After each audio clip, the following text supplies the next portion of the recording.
त्यामुळे आता पाहणार आहोत न्यूज टॉप 9। सुरुवातीला मोठ्या बातम्या। जळगावमध्ये भाजपला मोठं खिंडार पडलेला आहे। राष्ट्रवादी परिसंवाद कार्यक्रमात मंत्री जयंत पाटील यांच्या उपस्थितीत भुसावळमधील 18 विद्यमान नगरसेवक आणि 13 माजी नगरसेवकांनी राष्ट्रवादी काँग्रेसमध्ये प्रवेश केलाय। माजी मंत्री एकनाथ खडसेंच्या नेतृत्वात विश्वास ठेवत भाजपमधील एकूण 31 जणांनी राष्ट्रवादीत प्रवेश केला। पूजा चव्हाण आत्महत्या प्रकरणाचा शेवटपर्यंत तपास करणार असल्याचं पुणे पोलिसांनी म्हटलेलं आहे। गुन्हा नोंद करण्यात कायदेशीर अडचणी असल्यानंच गुन्हा नोंद केला नाही असंही पोलिसांनी स्पष्टीकरण दिलं आहे। पूजा चव्हाण प्रकरणाची सखोल चौकशी होईल, त्यानंतर गरज असेल त्यांच्यावरती योग्य ती कारवाई केली जाईल असं मुख्यमंत्री उद्धव ठाकरेंनी म्हटलं। गेल्या काही काळात लोकांना आयुष्यातून उठवण्याचा प्रयत्न होत असल्याचे प्रकार समोर आलेत, तसं होऊ नये याची काळजी घेतली पाहिजे। या प्रकरणात सखोल चौकशी करून सत्य जनतेसमोर आणलं जाईल असंही उद्धव ठाकरेंनी म्हटलंय। तुमच्या मंत्र्यांचा आवाजही तुम्हाला माहिती नाही का, असा सवाल निलेश राणेंनी पूजा चव्हाण आत्महत्या प्रकरणात व्हायरल होत असलेल्या ऑडिओ क्लिपवरनं केलाय। मंत्र्यांची अकलपट्टी करा, खतपाणी काय घालता, चौकशी तर होत राहील असंही निलेश राणेंनी म्हटलंय। देशामध्ये 2024ला पुन्हा भाजपची सत्ता आली तर 90% कामगार कायदे मोडीत निघतील अशी भीती राष्ट्रवादीचे मंत्री जयंत पाटील यांनी व्यक्त केली आहे। तसंच कामगारांना युनियन देखील करता येणार नाही असा दावा करत भाजपला इथून पुढे निवडून न देण्याचं आवाहन केलंय। सांगलीच्या महापौर गीता सुतारे यांच्या कार्यकाळाची मुदत 21 फेब्रुवारीला संपणार आहे। 22 फेब्रुवारीला सांगलीच्या महापौरांची निवड केली जाणार आहे। त्यामुळे पुढील महापौर नेमण्यासाठी भाजपचे प्रदेशाध्यक्ष चंद्रकांत पाटील आणि राष्ट्रवादीचे मंत्री जयंत पाटील आज सांगलीत जाणार आहेत। राज्यामध्ये 11वी प्रवेशासाठी मुदतवाढ देण्यात आलेली आहे। ज्या विद्यार्थ्यांना प्रवेश घेता आला नाही त्यांच्यासाठी हा निर्णय घेण्यात आलाय। विद्यार्थ्यांना आपला प्रवेश निश्चित करण्यासाठी 16 फेब्रुवारी संध्याकाळी 6 वाजेपर्यंत मुदतवाढ देण्यात आली आहे। राज्यामध्ये गायीच्या दूध खरेदी दरामध्ये वाढ झाली आहे। सर्व सहकारी आणि खासगी दूध उत्पादक संघांनी शेतकऱ्यांना गायीच्या दुधाला प्रति लिटर 29 रुपये दूध दर देण्याचा निर्णय घेतलाय। राज्य दूध उत्पादक आणि प्रक्रिया व्यावसायिक कल्याणकारी संघाच्या बैठकीत हा निर्णय झाला असून उद्यापासून याची अंमलबजावणी केली जाणार आहे। राज्याच्या विविध भागांमध्ये 16 ते 18 फेब्रुवारी या दरम्यान वादळी पावसाचा अंदाज इंग्लंडमधल्या रेडिंग विद्यापीठातील हवामान अभ्यासक अक्षय देवरस यांनी वर्तवलाय। तर 18 तारखेला मध्य महाराष्ट्रातील खानदेश, नाशिक, नगर आणि पुणे जिल्ह्यात वादळी पावसाबरोबर गारपिटीचीही शक्यता वर्तवण्यात आली। त्यामुळे शेतकऱ्यांनी शेतीचे नुकसान टाळण्यासाठी काळजी घ्यावी असं आवाहनही करण्यात येत आहे।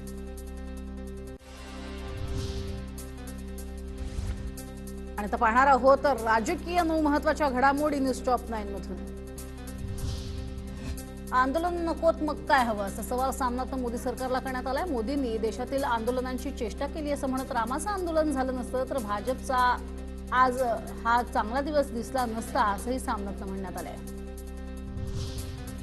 मुख्यमंत्री उद्धव ठाकरे यांनी शिवडी धावाशिवाची पाहणी केली। ट्रान्सफॉर्मर लिंकचं काम 30% पूर्ण झालंय। 2023 मध्ये हा प्रकल्प पूर्ण होणार आहे। शिवडी ते वरळी असा हा मार्ग जोडला जाणार आहे। पुरंदरच्या नियोजित विमानतळाची जागा बदलण्यास शिवसेना नेते आणि माजी मंत्री विजय शिवतारे यांनी विरोध केलाय। शिवतारेंनी थेट राष्ट्रवादीचे अध्यक्ष शरद पवार यांना पत्र लिहिलंय। पुरंदरमधील नियोजित विमानतळाची जागा बदलण्यास आपला विरोध आहे। पारगाव हा वगळूनच विमानतळ अगोदरच्या नियोजित जागेवरती करावं अशी मागणी शिवतारेंनी पत्राद्वारे केली आहे। जेजुरीमध्ये घडलेली घटना ही शर्मेनं मान खाली घालणारी आहे। त्या मल्हारी मार्तंडाच्या पहिल्या पायरीवरती नमन करायला येतो आणि त्या पायरीवरती कुणीही राजकारण केलं नाही, पण इथे पुतळ्याचं राजकारण होतं हे दुर्दैवी आहे असं शरद पवारांनी म्हटलंय। मराठा आरक्षणाचा निर्णय होईपर्यंत नोकर भरती आणि स्पर्धा परीक्षा पुढे ढकलाव्यात, अन्यथा घरातनं बाहेर पडू देणार नाही असा इशारा शिवसंग्रामचे नेते विनायक मेटेंनी अशोक चव्हाणांना दिलाय।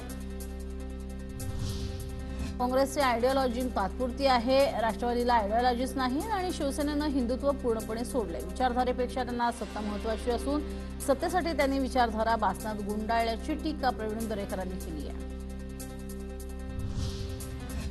किरीट सोमय्यांना वाय दर्जाची सुरक्षा देण्यात आली आहे। 10 सीआयएसएफचे जवान त्यांच्या ताब्यात आहेत। ताफ्यामध्ये आपल्याला पाहायला मिळतात। मात्र आता राज्य पोलिसांनी सुद्धा 4 पोलीस अधिकारी किरीट सोमय्या यांच्या सुरक्षेसाठी प्रदान केलेत। मात्र या पोलिसांवर किरीट सोमय्या यांनी आक्षेप घेतल्याचंही बोललं जात आहे।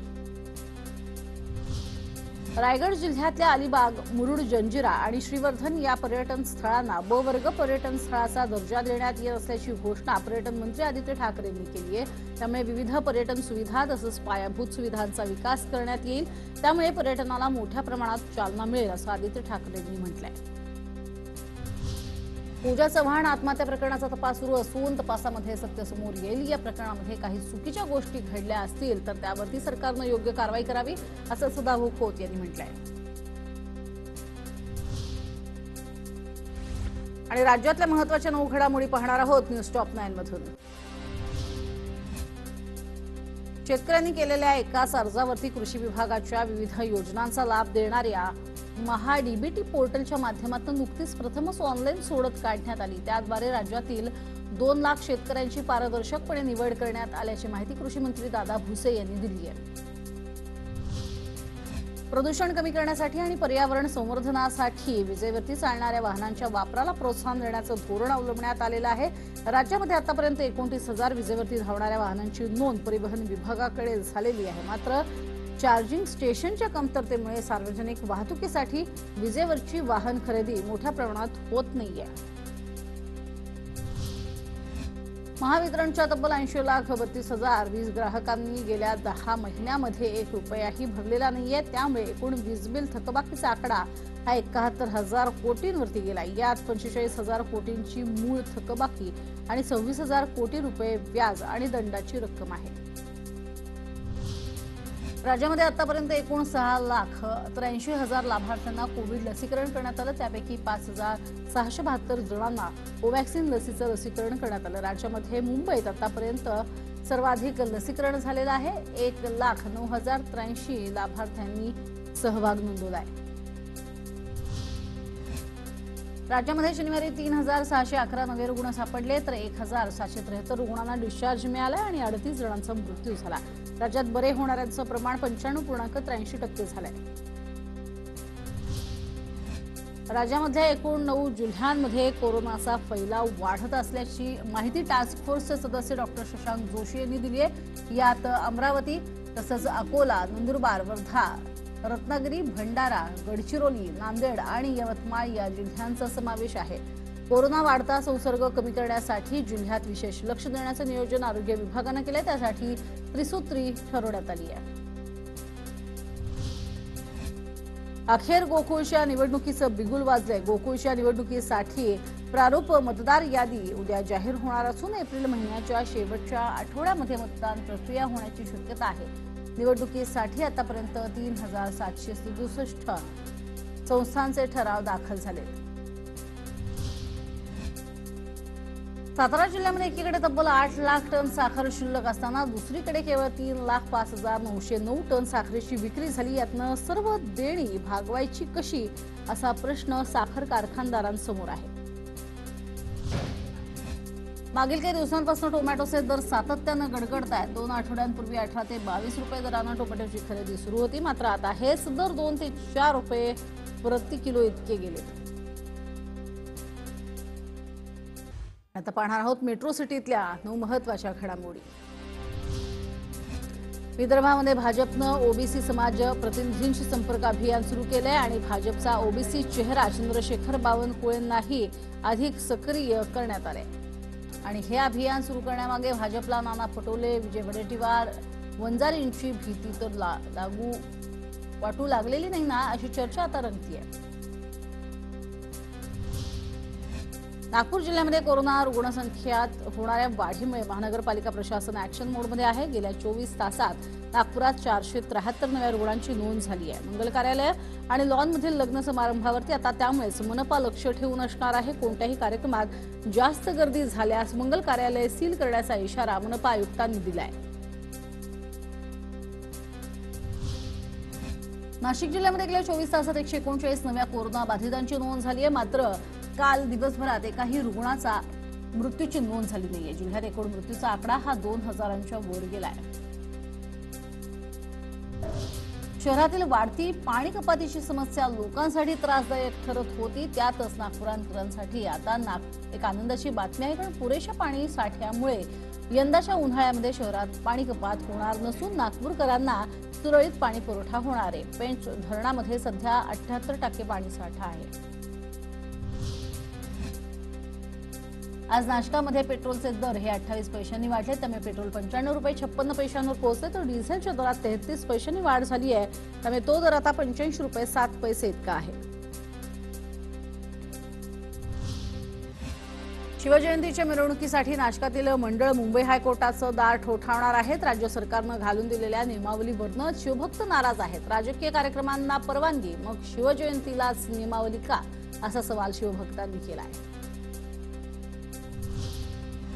व्हॅलेंटाईन डे निमित्त आज नागपुरात बजरंग दलाकडनं घोषणाबाजी करत विरोध करण्यात आला आणि संविधान चौकात व्हॅलेंटाईन डे विरोधात त्यांनी घोषणा दिल्या। तसंच आजचा दिवस मातृपितृ दिन म्हणून साजरा करण्याचं आवाहन केलं। औरंगाबाद, जालना आणि बीड जिल्ह्यामध्ये 8,67,324 हेक्टरवरती रब्बीची पिकं आहेत। त्यामध्ये सर्वाधिक 3,13,299 हेक्टरवर हरभरा आणि त्यापाठोपाठ 3,02,980 हेक्टरवरती ज्वारीचा समावेश आहे।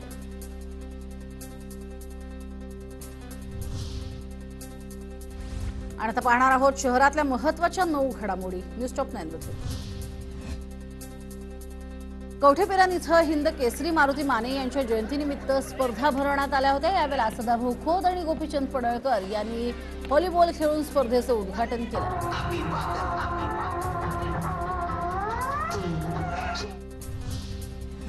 नगर जिल्हा वार्षिक योजनेच्या सर्वसाधारण आराखड्यामध्ये उपमुख्यमंत्री अजित पवार यांनी तब्बल 128 कोटी 61 लाख रुपयांची वाढ केली आहे। जिल्ह्याच्या सर्वसाधारण आराखड्यासाठी 381.39 कोटी रुपयांची मर्यादा ठेवून दिली होती। शिर्डीला जाणाऱ्या तेलंगणामधल्या भाविकांना दरोडेखोरांनी लुटून मारहाण केली आहे। यात त्यांचं 8 तोळे सोन्याचे दागिने, रोख रक्कम लुटत 2 पुरुष आणि 3 महिलांना जबर मारहाण केली। जखमींवरती उस्मानाबाद शासकीय रुग्णालयात उपचार सुरू आहेत। अनलॉक नंतर पर्यटकांच्या सेवेमध्ये रुजू झालेल्या माथेरानच्या मिनी ट्रेननं सेवेचं 101 दिवसच पूर्ण केलेले आहेत आणि या काळात 90,753 लोकांनी मिनी ट्रेनमधनं सफर केलेली आहे।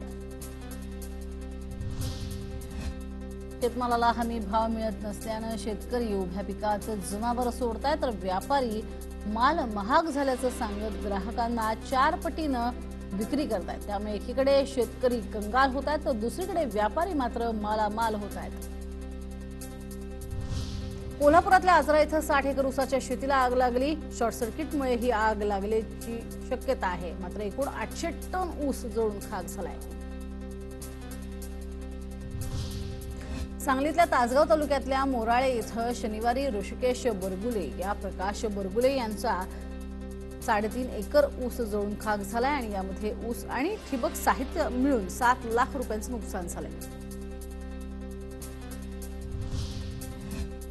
वाशिम शहरामध्ये चोरीच्या घटनेत दिवसेंदिवस वाढ होतीये। एका व्यक्तीची गाडी चोरीला गेल्याची घटना सीसीटीव्हीत दिसतीये। सांगलीच्या शिरोळा तालुक्यामध्ये काळामवाडी इथं जॅकवेलमध्ये पडलेल्या बैलाला वाचवण्यासाठी त्याच्या मालकानं सुद्धा उडी घेतली आणि तब्बल 2.5 तास बैलासह तो पाण्यात पोहत राहिला। अखेर जेसीबी आणून दोघांचा जीव वाचवण्यात यश आलं। आणि आता मुंबई पुण्यातल्या महत्त्वाच्या घडामोडी पाहणार आहोत न्यूज टॉप 9 मधून। राज्य सरकारनं मुंबई महापालिकेचे तब्बल 5,500 कोटी रुपये थकवल्याचं समोर आलंय। त्यामध्ये शिक्षणपट्टी, अनुदान, पाणीपट्टी आणि मालमत्ता कराच्या थकबाकीचा समावेश आहे। शिक्षणाच्या अनुदानापोटी तब्बल 3,500 कोटी रुपयांच्या थकबाकीचा त्यात समावेश आहे। भारतीय राष्ट्रीय महामार्ग प्राधिकरणानं मुंबई दिल्ली या द्रुतगती महामार्गावरची आणि त्याला जोडून एक नवा महामार्ग बांधण्याची योजना आखलेली आहे। हा मार्ग उत्तरेकडनं येणारी वाहतूक मुंबई पुणे टाळून सुरत, नाशिक, नगर, सोलापूर मार्गे दक्षिणेकडे जाईल आणि त्यामुळे मुंबई आणि पुण्यातील वाहतूक भार कमी होईल।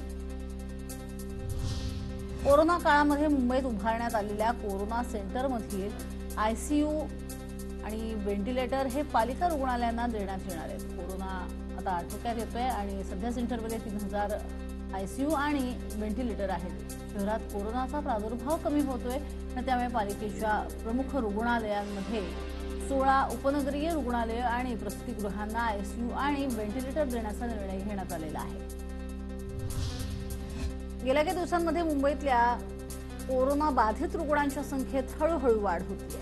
धारावीमधल्या कामगार वर्ग मोठ्या संख्येने कामानिमित्त मुंबईतल्या इतर परिसरात जातोय आणि ही बाब लक्षात घेऊन धारावीसह काही भागात पुन्हा मोठ्या प्रमाणावरती चाचण्या घेण्यात येत आहेत। 13 ते 15 फेब्रुवारी दरम्यान या ठिकाणी चाचण्यांच्या शिबिराचं आयोजन करण्यात आलं आहे। मुंबई पालिकेने महाविद्यालय सुरू करण्यास परवानगी दिली नसल्याने मुंबई शहर आणि उपनगरातील महाविद्यालय बंदच राहणार आहेत असं स्पष्ट झालंय। मुंबईला महाविद्यालय सुरू करण्याबाबत 22 फेब्रुवारीपर्यंत सूचना देण्यात येतील असं पत्र पालिकेने विद्यापीठात दिलेलं आहे। दरम्यान राज्यातील इतर भागातली महाविद्यालये ही सोमवारपासून सुरू करण्यास परवानगी देण्यात आली आहे। मुंबईमध्ये पेट्रोलचे दर 95 रुपये 21 पैसे प्रति लिटर तर डिझेलचा दर हा 86 रुपये 6 पैसे प्रति लिटर इतका झालाय। मध्य आणि हार्बर रेल्वेवरती मध्य रेल्वेकडून मेगा ब्लॉक घेण्यात येतोय। मेगा ब्लॉक दरम्यान काही लोकल फेऱ्या बंद राहणार आहेत आणि हार्बरच्या प्रवाशांना सकाळी 10 ते संध्याकाळी 8 या काळामध्ये पश्चिम रेल्वे मार्गे प्रवास करण्याची परवानगी देण्यात आली आहे। पुणे ते बारामती दरम्यान मेमू सेवा ही लवकरात लवकर सुरू करावी अशी मागणी राष्ट्रवादीच्या खासदार सुप्रिया सुळे यांनी केली। या संदर्भातलं एक पत्र त्यांनी रेल्वे मंत्री पियुष गोयल यांना दिलं।